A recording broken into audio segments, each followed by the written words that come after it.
हरियाणा में बीजेपी ने हैट्रिक लगा दी। ये अपने आप में रिकॉर्ड है, क्योंकि हरियाणा में कभी भी कोई पार्टी लगातार तीसरी बार चुनाव नहीं जीतती है। इतना ही नहीं, हरियाणा के इतिहास में बीजेपी का ये अब तक की सबसे बेहतरीन परफॉर्मेंस भी है।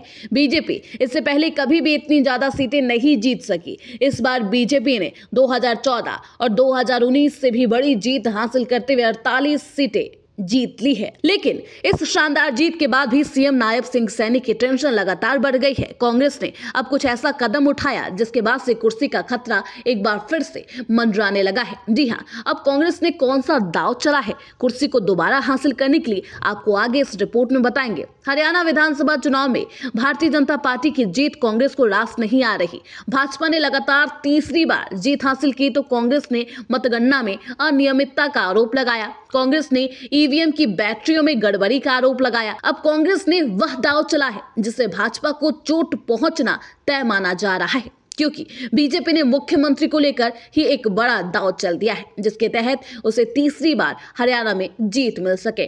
कांग्रेस ने पहले 7 विधानसभा सीटों की मतगणना में गड़बड़ी का आरोप लगाया और अब भारतीय चुनाव आयोग को सौंपे गए नए ज्ञापन में हरियाणा की 13 विधानसभा सीटों पर मतगणना प्रक्रिया में अनियमितता की बात कही गई है। कांग्रेस ने जिन 13 सीटों की बात कही है उनमें से 12 पर भाजपा ने जीत दर्ज की है, तो 12 सीटें ऐसी हैं जिस पर कांग्रेस ने एक बार फिर से दांव चला है। इंडियन नेशनल लोक दल ने जीत दर्ज की है। तो इन 13 सीटों में से 12 पर भाजपा और कांग्रेस के बीच सीधा मुकाबला था और एक सीट पर इनेलो और कांग्रेस के बीच, वहीं एक सीट ऐसी थी जिस पर भाजपा और निर्दलीय उम्मीदवार के बीच मुकाबला था। चुनाव आयोग को दिए गए अपने ज्ञापन में शुक्रवार को टीम खड़गे की ओर से दिए गए ज्ञापन में इलेक्ट्रॉनिक वोटिंग मशीन यानी कि ईवीएम धोखाधड़ी के आरोपों के अलावा कांग्रेस के पानीपत उम्मीदवार वरिंदर कुमार की शिकायत भी शामिल थी। चुनाव आयोग को दिए गए ज्ञापन के मुताबिक वरिंदर कुमार ने आरोप लगाया कि मतगणना के दौरान कई ईवीएम कंट्रोल यूनिट में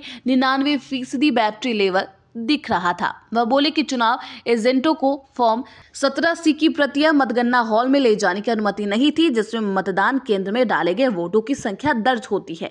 उन्होंने यह भी दावा किया कि एजेंट डेटा का मिलान नहीं कर पा रहे थे, जिससे छेड़छाड़ का संदेह हुआ है।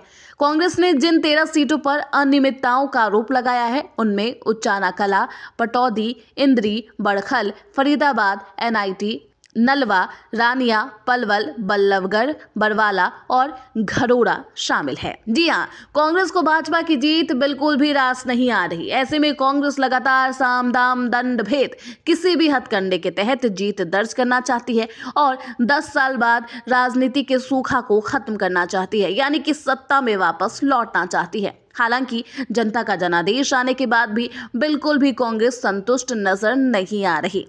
चलते चलते आपको बताते चले कि बीजेपी की मुख्य वजह क्या है जिसके तहत उसको जीत मिली। जी हां, हरियाणा में तीसरी बार जीत दर्ज की। दरअसल हरियाणा में बीजेपी की हैट्रिक की एक वजह मुख्यमंत्री बदलने का फॉर्मूला माना जा रहा है। इसी साल मार्च में बीजेपी ने मनोहर लाल खट्टर को हटाकर नायब सिंह सैनी को मुख्यमंत्री बनाया। मनोहर लाल खट्टर जहां पंजाबी थे, वहीं नायब सिंह सैनी OBC समुदाय से आते हैं। खट्टर को हटाकर सैनी को मुख्यमंत्री बनाना बीजेपी के लिए बेहद फायदेमंद रहा और तीसरी बार हरियाणा की सत्ता की चाबी बीजेपी ने अपने हाथों में ले लिया है। Bureau report, Hindustan 9 news.